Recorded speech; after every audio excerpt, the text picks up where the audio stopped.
कि अखबार को ज्यादा नजदीक से पढ़ोगे तो कुछ समझ में नहीं आता है, दूर करना पड़ता पहले। इसका मतलब समझते हो कि जितना करीबी रिश्ता है उसको नहीं समझा पाओगे कभी। समझ गए? पत्नी को नहीं समझा पाओगे, अगले नंबर पे पिता माता को नहीं समझा पाओगे, और अगले नंबर पे पुत्र पुत्री को नहीं समझा पाओगे, फिर भाई बहनों को नहीं समझा पाओगे। यही कारण रहा बहुत से लोगों ने बहुत सच्ची बातों को अपनाया। बहुत से ऐसे क्रांतिकारी लोग निकले। मैं ऐसे लोगों को जानता हूं जिन्होंने अपना जीवन मतलब पूरा तप की तरह जिया, लेकिन वो अपने ही परिवार को नहीं समझा पाए, क्योंकि वो समझाते रहे। वो समझने का एक वक्त होता है, एक तरीका। वो ट्रेनिंग जब आप एजुकेशन वाली करोगे ना, आपको अपने परिवार में रहने वाले, अपने दोस्त, अपने समाज में रहने वाले हर व्यक्ति का पता चल जाएगा कि उसको बात कैसे समझ आएगी। तो जब आपको सामने वाले आदमी का पता चल जाएगा कि इसको कैसे आएगी, उसको वैसे ही समझा दो, बात खत्म। और अगर वो तरीका आपको नहीं आता तो मत समझाओ, रिश्ता तो कम से कम खराब मत करो। अब मुझे मालूम है कि मेरी पत्नी को कैसे समझ में आएगी, मतलब बहुत लोगों को समझ में आती है जब वो सवाल करते हैं, तब जब वो समझना चाहते हैं तब। बहुत लोग ऐसे होते हैं, अभी देखो क्लास में मास्टर जी पढ़ाते हैं, क्लास में मास्टर जी पढ़ाते पढ़ाते 3-4 को तो समझ में आ जाती है टक से, 3-4 को आती है रिवीजन में, 3-4 को आती है फिर मतलब तीसरी चौथी पांचवी बार में। और कुछ तो ऐसे होते हैं मरे बटे, वो तो ये कहते हैं भाई बात ठीक है, तू बता दियो करना क्या है, बस समझ में नहीं आता अपने को कुछ भी, तो उनको समझ में नहीं आता है कुछ भी। और जिनको समझ में नहीं, तो क्यों नहीं आता? क्योंकि आप उनकी आंख में आंख डालकर समझा रहे होते हो, और वो ये मानने को तैयार नहीं होता कि मैं इतना पागल थोड़ी हूं कि मेरे को बात समझ नहीं थी। वो सुनेगा ही नहीं, वो समझेगा ही नहीं। तो वो उसको समझाने का क्या तरीका है कि उसको मत समझाओ, जब वो पीछे बैठा हो तो इनको समझा लो। वो पीछे बैठा सुनता रहे, उसको धीरे धीरे आएगी समझ, उसको 30-40 बार की रिवीजन से आएगी। अब मैं पागल थोड़ी हूं, सेम भाषण, सेम स्पीच, घंटे की 2 घंटे की बोलता हूं, सेम स्पीच अपलोड करता रहता हूं, वही करता रहता हूं। मेरे को पता है कुछ लोग तो ऐसे हैं जो नशेड़ी हैं, मेरी वीडियो का नशा है उनको, लगा के कहते मैं तो लगा के ही सोता हूं। कईयों को तो नींद ही लगा के आती है, कई कहते मैं तो ड्राइविंग करते करते सुनता हूं। उनको समझ में एक बात आ जाएगी, एक हिस्सा कल आएगा, एक हिस्सा आगे आएगा, और एक हिस्सा लंबे समय में आएगी। तो मैंने पत्नी को समझाना था, मैंने उसके साथ चाल खेली। मैंने क्या खेला कि मतलब किसी की कॉल आ गई उधर से, महाराष्ट्र से, कि डॉक्टर साहब आपको आना है और इधर जो है व्याख्यान देना है।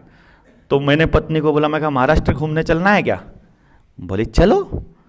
तो बस जी, फिर अपने को क्या था, मैंने एक मीटिंग सेट करी आगरा में, चंडीगढ़ से चले, एक मीटिंग करी करनाल में पहली, अगली करी आगरा में, अगली करी झांसी में, अगली करी ग्वालियर में, मतलब ग्वालियर झांसी, और फिर अगली करी नागपुर में, और फिर ऐसे करते करते वाया भोपाल होते हुए अपन अकोला पहुंचे।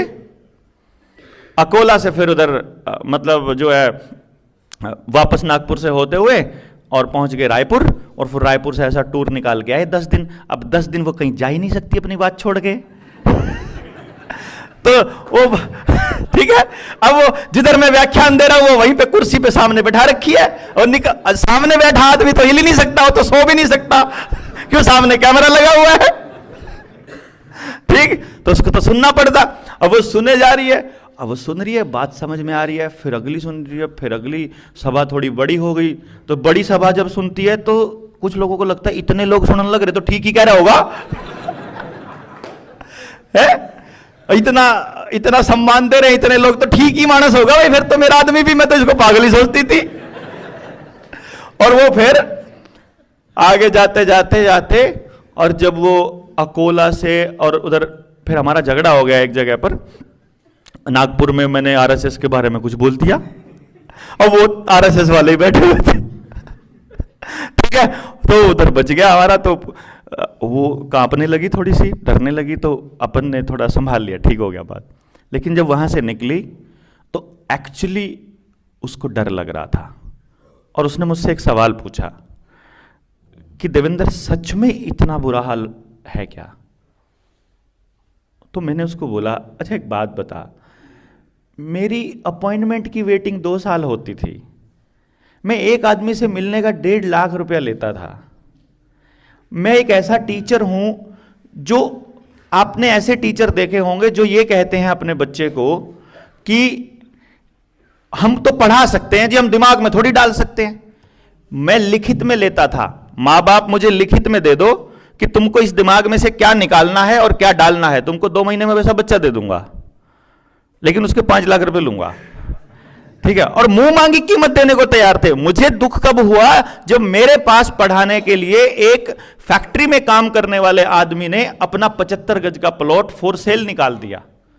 तब मुझे यह लगा, यार ये मां बाप जो गरीब आदमी है वो तो मेरे पास बच्चा नहीं पढ़ा सकता अपना, और मैं किस किस को पढ़ाऊंगा, देश में तो पढ़ाई का तो पूरा सिस्टम खराब है। तो मुझे यह लगा कि मुझे अब अपनी कॉपी क्रिएट करने पड़ेंगे, ताकि आप अपने गांव में 10-20 बलारा वाली एजुकेशन वाला पूरा सिस्टम समझ लो, वो अपने गांव में, वो अपने गांव में, तब जाके गांव सुधरेगा। और गांव नहीं सुधरा तो देश बर्बाद हो जाएगा, गांव बचेगा तो देश बचेगा। तब मैं निकला उधर से। तो मैंने उसको बोला, पत्नी को, कि देखो मैं जो जीवन जी रहा था तुम्हें तो मालूम ही है, मैंने परमात्मा से प्रॉमिस किया हुआ था कि मैं कभी भी अपनी विद्या से अपनी जरूरत से ज्यादा धन नहीं कमाऊंगा। आज भी 8-9 साल हो गए हैं, 10 साल होने को हैं। 2014 के बाद मैंने बैंकिंग नहीं करी है। कोई दुनिया का एक आदमी, मैं ऑन रिकॉर्ड बोलता हूं, वीडियोस डालता रहता हूं, हजारों संख्याओं में से कोई तो एक आदमी कमेंट में लिख देता कि मैंने तेरे खाते में इतना पैसा जमा कराया था, है ना। मैंने 10 साल से बैंकिंग नहीं करी है, किसी से मैं पैसा अकाउंट में जमा करने को नहीं बोलता हूं। मेरा जितना काम होता है, मुझे जितनी जरूरत होती है, मैं पहले अपनी जरूरत पूरी करता हूं, जितना कर्जा होता है फिर उतना काम करता हूं, कर्जा उतार देता हूं। मैं आज अगर दुनिया से विदा हो जाऊं, मेरे घर वालों के पास अगले महीने का खर्चा देने के लिए नहीं है। मैं इतना ऐसा जीवन जी रहा हूं पिछले 10 साल से। तो मैंने उसको बोला, और उससे पहले मैं 4 दिन काम करता था। 4 दिन काम करो, 4 दिन में 6 लाख रुपया हो गया। महीने का खर्चा मेरा इतना ही होता था, क्योंकि बेटा मेरा लॉन टेनिस का नेशनल चैंपियन था। 25 दिन 26 दिन हम पहाड़ों में होते थे, घूमे फिरो, जितना मर्जी घूमो, किधर मर्जी घूमो। तो ऐसा जीवन जी करके, जैसे जीवन को जीने के लिए अमीर लोग भी सपना देखते हैं, वो जीवन में पहले से ही जी रहा था। मेरी इलेक्शन मैनेजमेंट कंपनी थी, यहां 6 मुख्यमंत्री ऐसे हैं जो या इस टाइम दौड़ में है या बने हुए हैं, जो मेरे से पूछ करके भाषण देते थे और हम सलाह देने का पैसा लेते थे। तो हम जो चाहें उनसे काम करवा लेते अपना। ऐसे जीवन को छोड़कर अगर कोई आदमी दर दर भटक रहा है भगवान, तब मैंने अपनी पत्नी को बताया कि अगर वो कोई दौड़ रहा है तो सच में ही इतना बुरा हाल होगा।